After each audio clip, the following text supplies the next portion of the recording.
எல்லோருக்கும் வணக்கம். நான் கிராண்ட்மா பேசுகிறேன். 12 ஆண்டுகளுக்கு பிறகு மீண்டும் சாம்பியன் டிராஃபியை வென்றிருக்கும் இந்திய கிரிக்கெட் அணிக்கு உலக அளவில் பாராட்டுகள் குவிந்து வருகின்றன. அதே நேரம் சாம்பியன் டிராஃபியை நடத்திய நாடான பாகிஸ்தானின் முன்னாள் கிரிக்கெட் வீரர்கள் இந்திய அணியின் வெற்றியை பற்றி என்ன சொல்லியிருக்காங்கன்னு பார்க்கலாம். பாகிஸ்தானில் விளையாட இந்திய அணி மறுத்ததால் எல்லா போட்டிகளும் துபாய்க்கு மாற்றப்பட்டது. இந்தியா இறுதிப் போட்டிக்கு நுழைந்ததால் இறுதிப் போட்டியும் துபாய்க்கு மாற்றப்பட்டது. இந்தியாவின் இந்த செயலுக்கு பாகிஸ்தானில் கடும் எதிர்ப்பு கிளம்பியது. லீக் ஆட்டத்தில் பாகிஸ்தான் அணி இந்தியாவுக்கு எதிராக விளையாடியது.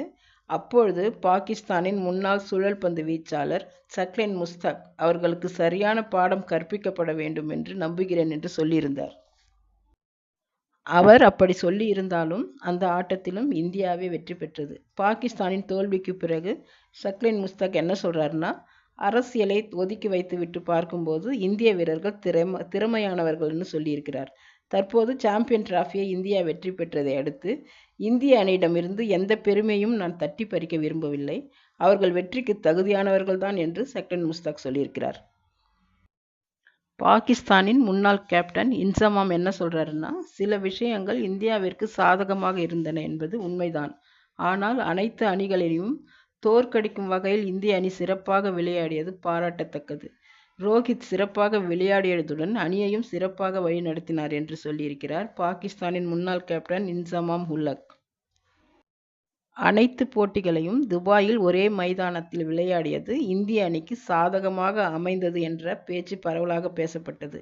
ஆனால் பாகிஸ்தானின் முன்னாள் கேப்டனான வாசிம் அக்ரம் இதனை மறுத்துள்ளார். தற்போது இந்திய கிரிக்கெட் அணி எங்கு விளையாடி இருந்தாலும் வெற்றி பெற்றிருக்கும். பாகிஸ்தானில் விளையாடி இருந்தாலும் இந்திய அணி வெற்றி பெற்றிருக்கும் என்று நான் நினைக்கிறேன் என்று சொல்லியிருக்கிறார் வாசிம் அக்ரம்.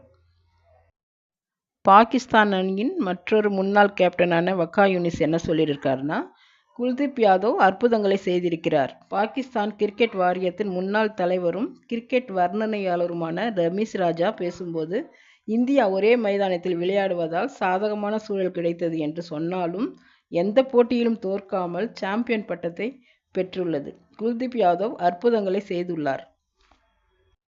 ரச்சின் ரவீந்திரா மற்றும் வில்லியம்சனை வெளியேற்றி குல்தீப் யாதவ் நியூசிலாந்தின் பேட்டிங்கின் முதுகெலும்பை உடைத்தார். இதற்கு பிறகு நியூசிலாந்தால் நிமிர முடியவில்லை.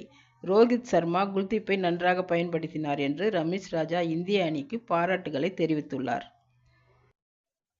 இந்திய அணிக்கு கேப்டன் வழங்கும் நிகழ்விலும் பாகிஸ்தான் தரப்பில் பிரதிநிதிகள் யாரும் கலந்து கொள்ளாததை பாகிஸ்தானின் முன்னாள் வேகப்பந்து வீச்சாளர் ஷோயப் அக்தர் வருத்தம் தெரிவித்துள்ளார்.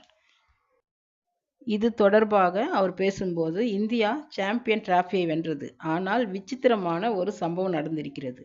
பாகிஸ்தான் கிரிக்கெட் வாரியத்தின் பிரதிநிதி யாரும் பரிசளிப்பு விழா மேடையில் இல்லை. இது பாகிஸ்தான் சாம்பியன் டிராஃபியை நடத்தும் போது நடந்துள்ளது. கோப்பையை வழங்க யாரும் ஏன் வரவில்லை என்று எனக்கு புரியவில்லை. பாகிஸ்தான் பிரதிநிதிகள் அங்கு இருந்திருக்க வேண்டும் என்று ஷோயப் அக்தர் தன்னுடைய வருத்தத்தை தெரிவித்துள்ளார்.